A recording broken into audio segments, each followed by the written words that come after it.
What's up, guys? Today we are going after how to get rid of side stitches while running. We're gonna go for a little nutrition thing. We got something there? Yep, we do. And we're gonna be going after a little bit of a mobility and movement component because, hey, both sides affect this thing. And yeah, start watching.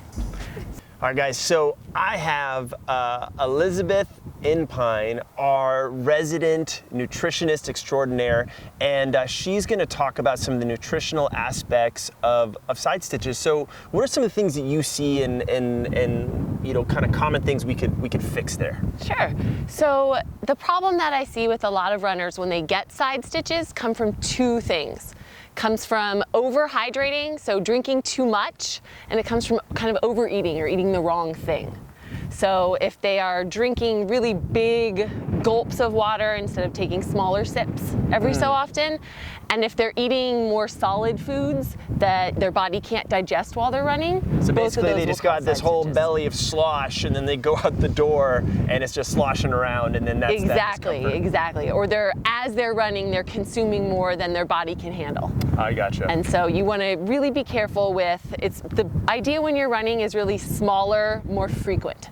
So smaller sips, smaller bites of food that's easily digestible more often instead of doing it all at once, say maybe every 20 or 30 minutes. How does intensity and heat play a role? Because I know sometimes those factors can affect, you know, your stomach on, I know sometimes on hotter days, people's stomachs become more sensitive. What's going on there? So pace dictates digestibility. So the faster that you're running, the harder that you're training, the more difficult it's going to be for your body to kind of absorb and digest those foods. So you'd want to have even less. Can you repeat that one more time? Because I think that's an important piece. Is that the pace dictates digestibility? Pace dictates digestibility. So if I go out and eat a burrito and start sprinting, that's not going to end well for me. Absolutely not. Not at all. So the faster you go, kind of the less maybe solid food you need to eat, and maybe the less quantity, and just do littler, shorter. I like that. Littler bites. And then heat definitely affects how much you're drinking. So you need to kind of pay attention to maybe having a more concentrated hydration beverage with less fluid. So it's not that you're going to consume more fluid, you're going to consume one that's higher concentrated with electrolytes. And I think those are good points. And you know, if you're someone who's going out maybe for a long run and it's on a cooler day and you know that long run's gonna be a lower effort, like maybe you could eat something a little bit more substantial, a little closer.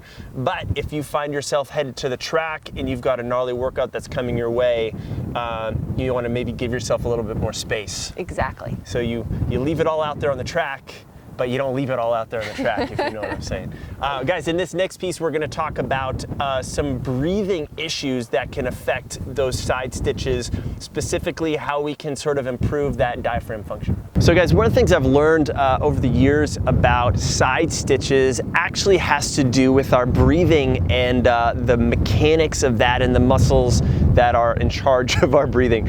And one of the things that we can do is just by improving our breathing, we can make a big difference in getting rid of some of those side stitches. Now, the biggest thing we see is just this universal ugly pattern of breathing, which is this short-circuited breathing just up through my chest and my shoulders and back out. So I breathe in through my nose or mouth into my chest, and then I breathe right out the same way. And basically what happens is that my diaphragm starts to short-circuit a little bit, and it starts to twitch and it starts to cramp. This is this universal sign of stress when we start breathing up here, and the thing that we're missing is that belly breathing component where we fully draw in on that diaphragm and really get and pull and fully inflate those lungs. So one of the things we can do, you've seen this maybe in some of our other videos because we believe in it so strongly, is to start with a little bit of nose breathing in your runs, where for maybe just the first 5 minutes, I'm just gonna breathe into my belly, and then breathe out all the way, and I could just breathe in and out through my nose the whole time, and basically that's just gonna force me to breathe in a little bit more deeply, which is what we're going for. So that's the first little piece. The second piece is to actually work on a little self-massage to kind of open up some of these muscles that get a little tight, the same way that I need to work on my quads or my calves, I need to work on here. This is my favorite tool for this.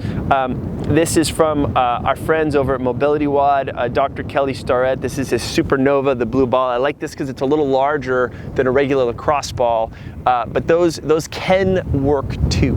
So I'm just gonna take this, I'm gonna go on the ground. Basically what I'm gonna look for is just 1 or 2 fingers to the right side of my belly. I'm gonna go after just my abdominals. I can go even deeper into my psoas, and then on the other side as well. And basically what I'm gonna do is just first lay on this thing, and you're gonna find, as I'm just, laying down in the grass, no big deal, that you're just gonna kind of roll back and forth. And basically what I want you to do is start breathing into this thing, and I'm gonna breathe into my belly, and then I'm just gonna take so you guys can see, and then exhale, start to sink in a little bit deeper. I'm gonna breathe in, exhale a little bit deeper, breathe in, and I can start to get into some different, oh man, tight areas. This will be pretty gnarly.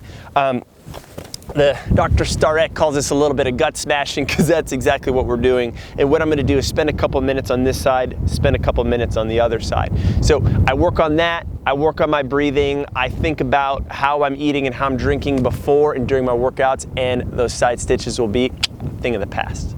All right, if you enjoyed that video, hit the like button and leave us a comment or a question. We'd love to hear from you. Yeah, we definitely like to keep the conversation going. If you have any more requests, you can throw those in there too. If you want more videos on nutrition, as well as on injury prevention, on run workouts to improve your marathon or 5K or whatever, we got those for you too. Definitely subscribe to The Run Experience, our channel. It's where it's at. And finally, because you made it this far, we got a free gift for you. 2 weeks of our favorite go-to run, strength, and injury prevention workouts. All you need to do to get that 2-week quick start program is to click this link in this video. If you happen to be on a mobile device, which these days is probably the case, there's a link down in the description. You hit that, it's gonna take you to a page. All you need to do is enter name and email, and we'll be able to send you those workouts. Thanks again for watching, guys. Catch you in the next video.